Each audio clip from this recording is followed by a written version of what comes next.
A very good evening to all our viewers. Welcome to today's edition of the Evening Review. My name is Toivan Jabela, your host. Tonight we are celebrating the launch of this book, Guide to the Namibian Economy by Robin Sherbourne, who's been very brilliant actually in publishing similar books in the past. It was launched last night in Windhoek, and he gave a brilliant presentation also summarizing the book. Robin, what an honor to have you on the show. Oh, it's a real pleasure to be here, Toivo. Yeah, very nice. Yeah, wonderful. I think because obviously the book is new, we haven't had a chance to read it yet. We can always just predict, obviously, that it's as brilliant as those that came before it. But your presentation is what caught our eye. Yeah, the state of the Namibian economy. What is the state of the Namibian economy at the moment? I know it's a big question because there are so many things to say, but in summary. Yeah, okay, great, thanks for the question. So in summary, it's been struggling, and it's been struggling since 2016. Yeah. So we had the global financial crisis in 2008, 9, 10. Namibia handled that pretty well and came out of it growing strongly. So the economy was growing, things were doing reasonably well, jobs were being created. But for some reason in 2016, that growth completely stalled, and it stalled all the way up until the big COVID hit of 2020, when the economy shrank by 8%. And we're recovering slightly from that huge knock, but basically we haven't seen growth now since 2016. And I was trying to show the data that demonstrated that, and ask the question, well, why did it suddenly stall in 2016? Yeah, it's very interesting because, in fact, that is the question on everybody's lips as to what exactly happened, because we were on an upward trend, and then suddenly, and I see in your presentation you tried to also zoom into some of the reasons that have been peddled, some by state actors, and also in your own observation. What brought us to where we are? Yeah, okay, well that's the key question, isn't it? That's what we all want to know. And I don't pretend to have all the answers and all the evidence, but it seems to me there were two sets of reasons. One, yes, were external factors. So we've experienced several very severe droughts over the past decade. We've had things like the uranium price take a real knock in 2011. We've seen the economic slowdowns in Angola and South Africa, and we know a lot of Angolans and South Africans come here and spend their money. So a knock there also affects us. But apart from those external reasons, I'm arguing in the presentation that there are also internal reasons over which we have control, which came together at that moment to basically end up to stall the growth of the economy. And those there are a whole variety of internal reasons there, but these are things under our control. So I think, for example, we lost control of the public finances at that moment. We started borrowing hugely. The economy was basically flatlining. We kept on spending at a higher level, and to finance that spending, we had to borrow. And that means public debt is now over 70% of GDP, which is huge, unprecedented in Namibia. We also enacted a range of badly thought out policies, such as the Namibian Investment Promotion Act, which was passed in 2016, which clearly foreign investors took fright at. And our economy is very open, and it depends on foreign investment as well as local investment. And also the NEEB, the National Equitable Economic Empowerment Bill, which was floated in 2016 as well, which at that stage envisioned all businesses in the country basically having to give or sell, it wasn't very clear, 25% of that away to unspecified, previously disadvantaged Namibians. So I think together, the external factors and the internal policy factors hit our economy very hard. Yeah. In your presentation, you seem also to allude to lack of accountability, leaders basically pointing fingers at anyone else but themselves. And you seem to, of course, now talk about some of the policy decisions that might have also contributed to this issue. And that cannot be blamed on anyone else but the leaders themselves who came up with them, and they are implementing these decisions. How important is it for Because our leaders seem to be living in denial. So if you don't acknowledge that there's a problem, how are you going to solve it? Well, I think that's the key point, isn't it? Now, they're not unique among world political leaders for this characteristic, but we really do have to get beyond that, and we have to learn from our mistakes, make changes where necessary, and move forward. And that's what I was arguing yesterday. Absolutely. There's a lot of talk, there are a lot of meetings, a lot of speeches, but there's very little action. And one of the examples I gave was public enterprise reform. So in 2015 we established a Ministry of Public Enterprises, and I was optimistic. The economy was still growing quite strongly up to that point. I was quite optimistic that this would sort out the problem of public enterprises, which for some years had been a drain on the public purse. But 7 years later we've had the ministry. The ministry's now produced the PIGA, the Public Enterprise Governance Act. That took 4 years to get on the statute book. It's now been merged with the Ministry of Finance. But if you look at actually what's happened, very little has actually been reformed. Yes, we've closed Air Namibia. We were basically forced into that. It wasn't part of any grand strategy. But the others remain largely unreformed. And we see, I have a table in the presentation, that most of them are either loss-making or not even producing annual financial statements, so we don't even know what their status is. So it's an example of where we talk big and we do all the talking, but we don't do the walking. And we've got to learn to do the walking as well, however painful that is. And it scares me because I am one of the people who never got to accept, let alone understand, the rationale behind transforming the Public Enterprises Ministry into what will become now a department within the Ministry of Finance, because given the status of our SOEs, I thought a standalone ministry solely focused on that would have maybe made a dent, a positive dent going forward. Now, making it a directorate doesn't convince me so much. Your thoughts on that? Yeah, well, I'm a little bit like you. I thought giving it ministerial status meant it really had heft and it could actually take action, but that clearly wasn't the case. So I'm not actually sure if there's a huge difference between a ministry overseeing the public enterprises or the minister. I think with a powerful Minister of Finance, and perhaps Minister Shimi is that minister, he can more effectively take action than a less powerful Minister of Public Enterprises. But whatever the case, in 7 years we've seen remarkably little action. You alluded briefly to public debt, which have shot through the ceiling now. And I discuss this a lot, especially on social media, with experts who chip in and say, but it's not too bad. And I'm like, what is it that I don't understand here? Because we had a cap of, I think, 35% all along. Then we blew it through 40-something%. We were saying, oh no, we are still within the SADC limit. Then once we went through that, we were saying, oh no, according to the World Bank, we are still within allowable limits for our size of the economy. How bad is it to be where we are now? And as a matter of fact, because people say, you can borrow, but if you do not use that borrowing to invest into the productive sectors of the economy, then you're in trouble. Well, I think you've put your finger on it, to be honest, because there are two elements to this.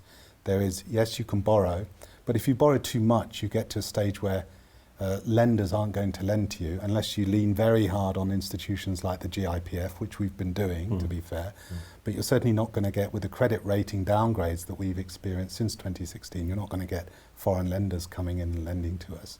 So you reach a limit, and that means when another crisis hits, whatever that crisis is, we could be facing another pandemic. I'm not saying we are, but we could be. You don't have that fiscal firepower to then react and help the people, like the emergency income grant. You can't do so many things like that because you're borrowed up to your eyeballs. The other thing is precisely that, and that was another point I was trying to make last night, is what have we got to show for this last 10 years worth of borrowing?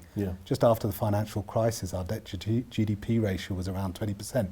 It was low. We were under borrowed, there's no doubt about it. But we've borrowed a hell of a lot of money from all sorts of people over the last 10, 12 years. What have we got to show for it? It seems like the more we've borrowed, the slower our economy grows. We're not using that borrowing to invest in really productive infrastructure. We invest, I would argue, in a lot of expensive, overpriced white elephants that look very nice on the outside but don't really contribute to the productive capacity of the economy. Wonderful. We go for a quick break and return for second half.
Bookings for Namibia Tourism Expo 2022 are open. The expo will take place from 3 to 5 November 2022 in Windhoek. To secure your booking, visit nte.nmh.com.na, and for more information on the expo, follow all Namibia Media Holdings platforms. The expo is supported by the Ministry of Environment, Tourism and Forestry, Namibia Tourism Board, FENATA, City of Windhoek, and Namibia Media Holdings. Namibia Tourism Expo, taking tourism to the regions.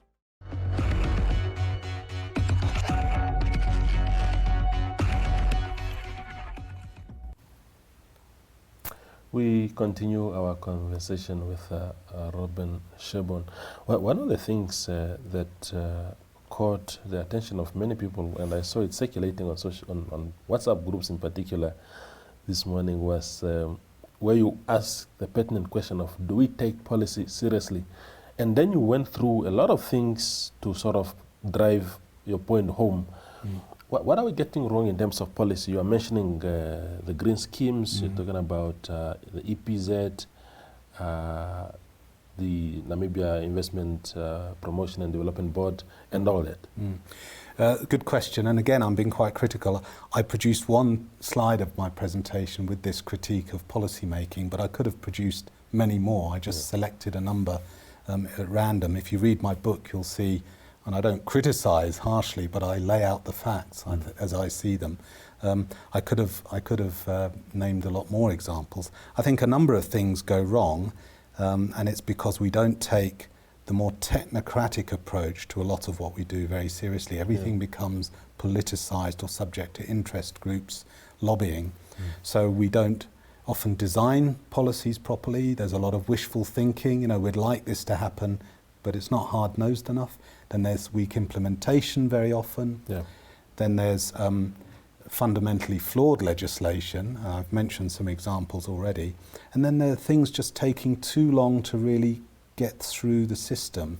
The institutions, because it's very consultative, bureaucratic, whatever it is. And then there's the issue of, you mentioned the NIPDB, which I was very excited about when it started. But we haven't seen that much come out of it 2.5 years down the road. And to me, it was another example of where, yes, the Ministry of Industry and Trade wasn't doing its job. The Namibian Investment Centre was pretty ineffective institution. So instead of reforming that, we create something new. So we don't solve the problem, we just create another institution, and that then creates a tension between the ministry and the new institution. I'd expected the new institution being housed in the office of the president would have an awful lot of clout again, could get things through, would have that sort of that backing, but that doesn't seem to be the case. We're sort of mired in turf wars now, and nothing really moves forward. So we are heading into an election in 2 years' time, and the ruling party obviously is also having its internal contestations to find that candidate that I suppose if they were to win in 2024 will then have a responsibility more to the economy than anything else, because what is in a crisis at the moment in our country is the economy. How do then, I mean, the facts are there as summarized by yourself, but going forward, how do we move out of here? Debts and all these things. Yeah. I mean, there are a lot of things we can do. We can put right the things that I've alluded to that are going wrong. I think an awful lot rests on the personality of that future president, and I'm not on any particular side there. I've seen the competition as it is so far. Maybe the opposition parties think they're in with more of a chance this time round. I'm not really speculating on that, but I would say that whoever emerges has to put far more emphasis on effective economic management and effective implementation and better design and all the things that I'm talking about. And I don't expect senior politicians necessarily to be what we call policy wonks, but they must appoint good technical staff who are the policy wonks, who can design and implement more effectively. And then they must be given the backing to do that. So that's the challenge. I do see that in the run-up to the election in 2024 and slightly beyond, we're going to be in a difficult situation. The global economy isn't looking great at the moment. We've got the war in the Ukraine, we've got energy prices, we've got rising interest rates, we've got the zero COVID policy in China. We've got a whole host of challenges. Things don't look that good for the next 1, 2, 3, 4 years until some big things potentially happen in this economy. Yeah. How big a job is it to inherit an economy that is in tatters like ours at the moment, because I don't think it's so scary. I am, as a Namibian, I'm so scared because so many things, you know. I remember when we graduated from university, I for one, I suppose I was lucky, but I was home for 2 months only. Third month I had a job. Now people graduate in fields that used to get jobs first. Your education graduates like your teachers, your nurses, those were always the primary persons to get jobs. And the vacancies are there, but there's no money to fund those positions. Just how big a job is it for the incoming president to really turn things around? Yeah, that's a really good question. I mean, you can look at it two ways. One is that it's a huge challenge, but the other is that it's a huge opportunity, because a lot of the things that I'm talking about are relatively straightforward to put right. Better policy, better technical implementation, design, all those sorts of things. They're not going to cost billions of dollars. It's about good people, good management, good political leadership, and setting clear goals. And I don't think that's expensive, but it seems politically it's quite fraught. So the challenge is a political challenge at the end of the day, but to give good technical people their head in the public sector to take the country forward. Yeah. Where does the future of the Namibian economy lie? There's a lot of talks about oil discoveries, green hydrogen industries emerging. Where must we invest our hopes in? Yeah. Well, it is important to have hope, and I'm hopeful as well. You've pointed to two very large potential developments, green hydrogen and ammonia and oil and possibly gas as well. These are two potentially huge game changers for Namibia. I think in both cases, Namibia, and I have to give credit to government here as well, has played it very, very well so far. But I think these developments are some years down the track, I think 5, 6 years down the track. So we have to get there first, we have to get over this difficult period. But I would say those are huge opportunities for Namibia, but they bring with them their own challenges. And the fundamental challenge is these will involve huge foreign investments, billions of US dollars, and they're going to want a return on that investment. But the challenge is to get away from the danger that they're island economies, they're like separate from the rest of the economy. They just employ foreigners, they don't interact with the rest of the economy, there are no spillovers, skills, local content, all that sort of thing. They must be more integrated. Namibians must benefit from these things, and they must be seen to benefit from them. Otherwise, is going to raise hostility, essentially, isn't it? Yeah, it can get very nasty. Yeah, and that's where the clever policy making and the good technocratic implementation also comes in. You need some smart people to design these systems and to implement them. Yeah. Address me quickly as we close, we draw towards the end of this conversation, Robin. One of the things that Namibians, I don't know whether it's out of sheer, I don't know, it's ignorance or just, not having enough faith in the government, but around the issue of oil, for example, people saying, yeah, the Namibian stake in some of these reserves is so small, and government has come forth. I had an interview with Tom Alwendo, who was saying, look, if you put everything else together, the royalties, the taxes, the small shareholding in some of these things, but overall, Namibia actually stands to accrue more benefits than perhaps their partners. Now, your thoughts, do we need to have 50%? Or how do we make sure that whatever the numbers are, somehow we are not disadvantaged? Well, that's a good question. That comes down to good negotiation teams on the government side. We have, I'd say, a reasonable framework already in place that was designed quite soon after independence, because we've been looking for oil a long time now. And certainly Minister Alwendo has made some very, I'd say, sober, realistic and very encouraging remarks about the whole thing. We've set up this sovereign wealth fund in advance, for example. But I think it's all about transparency as well. We haven't yet joined the Natural Resource Governance Institute framework, so we're open about things. I see it a little bit, if there's ever an example in Namibia already, it's that of Namdeb and De Beers, which is a joint venture, so it's 50-50. This won't be 50-50, but that's an example of where government is shareholder. But I have to say, a lot of people tell me that they feel De Beers are exploiting Namibia. They're not giving enough, or that Namibia isn't getting enough from the deal. And all I would say is it's very hard to find out what's really going on, because everything is shrouded in mystery and secrecy. So a member of the public can suspect whatever they like because there's no information out there. I'm hoping that oil will be a different story. It'll be more transparent, how much the oil company is getting, how much Namibia is getting, how many local jobs, all this kind of thing. And I think that's where the challenge is. And I, for one, will be watching this very, very closely. Yeah. The oil,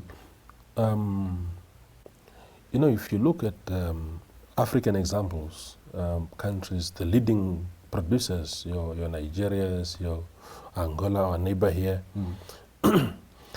there's nothing much there that you can say this is an oil country, oil producing country like your Qatars.